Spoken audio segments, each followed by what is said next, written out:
Okay, I'm here in the War Museum of the Pacific. Here is one of the actual midget submarines they pulled out of Pearl Harbor. This one was sunk by the USS Ward.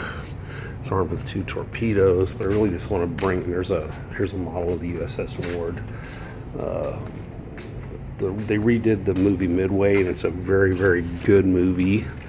They did make a few mistakes, and I'm the only one that probably is ever even going to notice this. But if you notice here on Battleship Row, they had them orientated wrong. They had them all turned this way, so as the Japanese came down, they were hitting ship, going down the center line of each when they were actually lined up this way. Now, the main mistake the Japanese made, the third wave was supposed to take out these oil fields, and there was some more up on the hill that you can't see in this picture, but if they would have done that, Midway could not have happened. FDR let Midway happen. They knew it was going to happen. They didn't know exactly what was going to happen, but here's a little thing you want you to check out.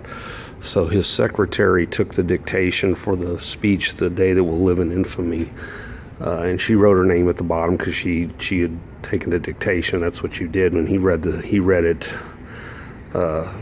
Sunday afternoon.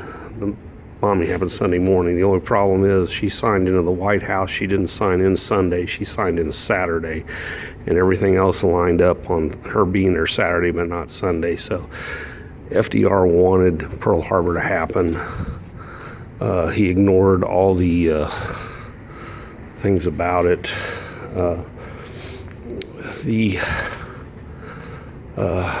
If you're gonna, now I don't think they calculated all of this down to the minutia, but if you're gonna get beat up, the best place to get beat up is in an emergency room. So the History Channel's done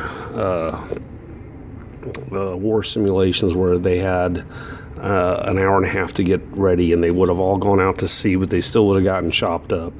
And here, guys are jumping off the ships and swimming to shore. They're in small water. All but 3 ships were refloated, and all the battleships that were, except for obviously the Arizona and 2 others, were used in the bombardment of Iwo Jima. So they refloated almost all of the ships here. And the loss of life would have been catastrophic if they went into open ocean, because there would have been none of the ships would have gotten refloated, and the casualties would have been an order of magnitude bigger. So Roosevelt was trying to get us into war, and they sacrificed the first. It wasn't a false flag; it was a true flag, but they.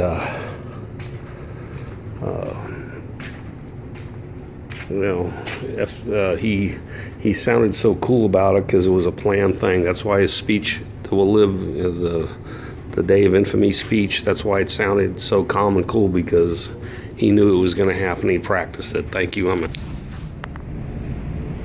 For those of you that just seen the recently redone Midway, it's an excellent movie. Woody Harrelson's playing Admiral Nimitz, and when he gets assigned to the he goes, I don't envy the guy that gets this job, and he goes, I'm the one that's there yet. He goes, I want you to stay at Pearl till this war is over. So this is the ship that he would go to visit the ships in Pearl Harbor in. It was only in Pearl Harbor that this was used. So he would be ferried out to go visit the ships to check up on, refitting, the refloating of all the ships in Battleship Row. Remember, they refloated all but 3 of the ships. Obviously, the Arizona and then 2 others had the bottoms blown out. But when they resurrected the fleet, he would go out periodically and check, and then not just on the refloating of that, but as ships would come in, he would use this to get there. And he was on it